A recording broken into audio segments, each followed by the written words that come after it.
Perkenalkan, nama lengkap saya Martinus Lende, NPM 219100420018. Oke, baik, di sini saya akan menjelaskan definisi pengertian evaluasi dapat dijelaskan secara bahasa maupun secara harfiah. Secara bahasa, evaluasi berasal dari kata bahasa Inggris yaitu evaluation, yang berarti penaksiran atau penilaian. Sedangkan secara harfiah, evaluasi adalah proses menentukan nilai untuk suatu objek berdasarkan acuan tertentu untuk mencapai. Evaluasi juga disebut suatu kegiatan untuk mengumpulkan informasi mengenai kinerja suatu manusia. Metode di mana informasi tersebut akan dipakai untuk menentukan alternatif terbaik dalam proses penilaian. Evaluasi juga dan perbandingan dari hasil-hasil pekerjaan yang dicapai dengan hasil yang seharusnya dicapai,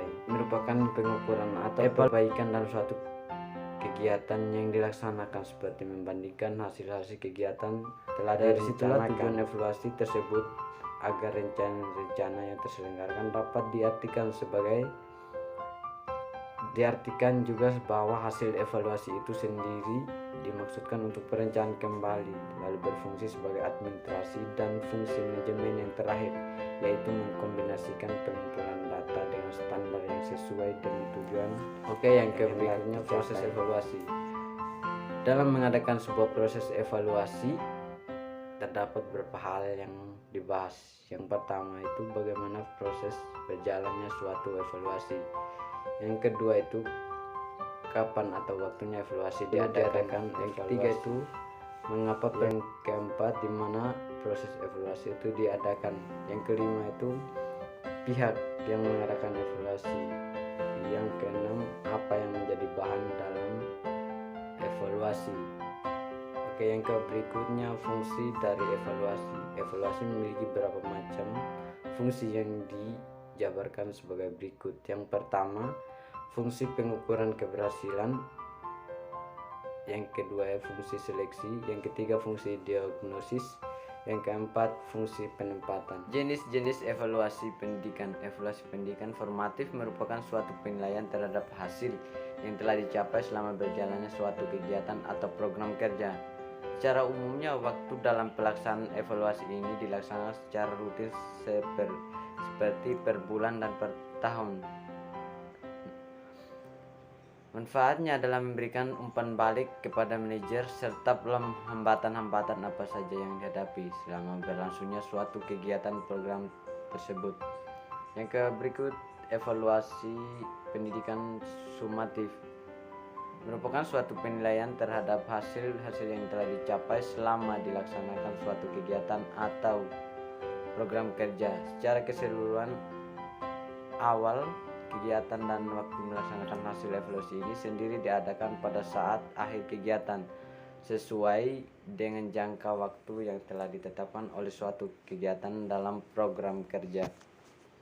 Oke, yang berikutnya pengertian dari pembelajaran. Yang pertama itu evaluasi pendidikan. Evaluasi pendidikan merupakan suatu kegiatan untuk mengukur suatu rangkaian perencanaan dan proses pembelajaran yang dapat dikatakan tuntas atau tidak.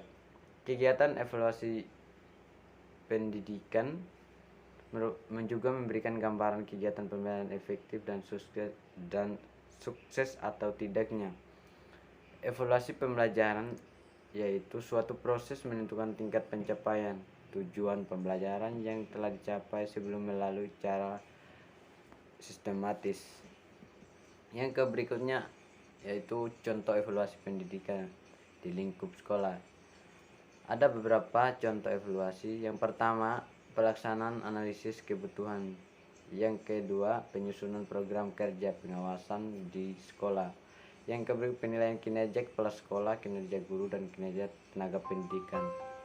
Yang kedua, pembinaan kepala sekolah, guru, dan tenaga kerja pendidikan lainnya.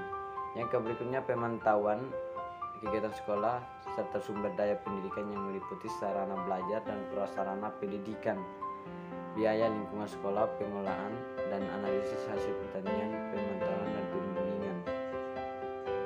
Yang berikut, evaluasi proses dan hasil pengawasan. Yang berikut, penyusunan laporan hasil pengawasan. Dan yang berikutnya tindakan lanjut hasil pengawasan untuk pengawasan yang selanjutnya. Yang berikutnya contoh evaluasi pembelajaran. Dalam contoh evaluasi pembelajaran ada tes atau uji, yaitu secara umum uji atau tes terdiri dari 3. Yang pertama tes nonverbal, ujian lisan, ujian secara tertulis. Maka berikut dilihat dari oleh peserta didik individual dan tes kelompok. Dalam hal produksi, tes buatan, tes yang dilakukan oleh guru untuk menguji siswanya. Tes standar, tes yang dilakukan oleh guru. Tes dari formulir, ada tes deskripsi. Ada 2 jenis tes deskripsi tersebut. Ada contoh, yaitu menyebutkan elemen intrinsik sebuah novel. Deskripsi gratis, deskripsi yang membutuhkan jawabannya gratis.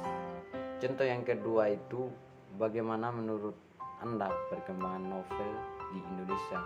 Kekuatan dari deskripsi tes membuatnya mudah. Ini dapat memiliki kemampuan siswa untuk berpikir dan memberikan ide, kemampuan menebak hal kecil dari guru ke siswa. Oke, sekian